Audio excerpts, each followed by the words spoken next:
धल अकवारी में बिहान कई दे राजा, धल अकवारी में बिहान कई द। ए ब्यास ई भक्ति हा जातरा दुर्गा में का चंदन लेवे तो ई गई बा घुमु चली हम तो नरियात का रे सुन। चलन भवानी माई धरती की ओर, अरे चलन भवानी माई खैनिया दे खैनिया। ए भैया भैया बहरे निकला बहरे। 1 रुपया 2 रुपया 10 रुपया 20 रुपया 551 भर न 551 मांगी 1 रुपया 2 रुपया चंदा मांगल रे। का हल्ला कइले बानी जी? भैया नहीं खन ता ता ता ता ता ता भैया नहीं खन ता भैया नहीं खन ता ता ता ता ता ता भैया नहीं खन ता भैया नहीं खन। एह साल नवरातन के ढेर होई चर्चा, आके देख ली हम पंडाल के तू खर्चा। ए भौजी सुना है नहीं आवा सुना ना। एह साल नवरातन के ढेर होई चर्चा, आके देख ली हम पंडाल के तू खर्चा। माई के मूर्ति धराई मन भावन, धराई मन भावन, धराई मन भावन।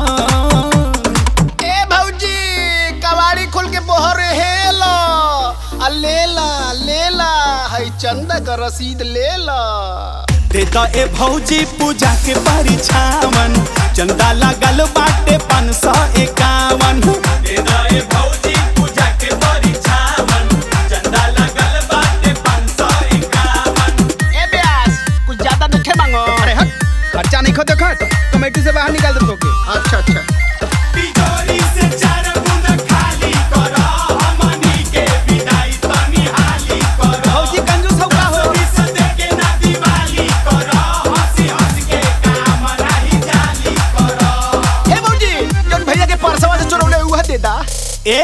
एक टुक थाक जानी आगे पीछे माक जानी, दुआरा पर सब के फसाई के तू राख जानी। अरे भौजी छोड़ा ना हो जल्दी हमके। एक टुक ताक जानी आगे पीछे माक जानी, दुआरा पर सब के फसाई के तू राख जानी। बाटे अधूरा अभी काम 57, अरे काम 57।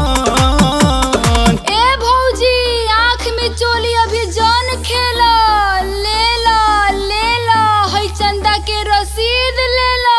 देता ए भौजी पूजा के परिछावन, चंदा लगल बाटे 551। देता ए भौजी पूजा के परिछावन, चंदा लगल बाटे 551। 500 500 500 अरे हट 500 कैले है। अरे देखा से किलिया नहरा दे तो 500 होंगे लग गई रे बाप रे बाप। माई के चुनरी सिंगार जबे आई, नाच गाना बाजानु तबे बनाई। घरे घरे घूमी घूमी पैसा बिटोराई, पूजा में काम बड़ी एक पाई। भैया भैया भागो भागो भौजिया गुस्साई बिया। कहाँ रे? 9 दिन ई खास रही, सबे उपवास रही, माई के दर्शन के वीडियो झकास रही। हाँ तो वहाँ पे का व्यवस्था रहेगा? 500 बेसी बढ़ा दा आपके लिए वीआईपी व्यवस्था। 9 दिन ई खास रही, सबे उपवास रही, माई के दर्शन के वीडियो झकास रही। श्याम मनोहर के मान रही पावन, और मान रही पावन। ए भौजी शुभ काम के मुहूर्त न टेलो, अरे लेला है चंदा के रसीद लेला।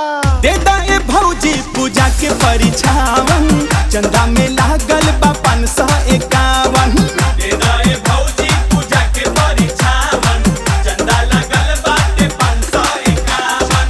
धन्यवाद भौजी, तोरा मन भर लइका होखेस।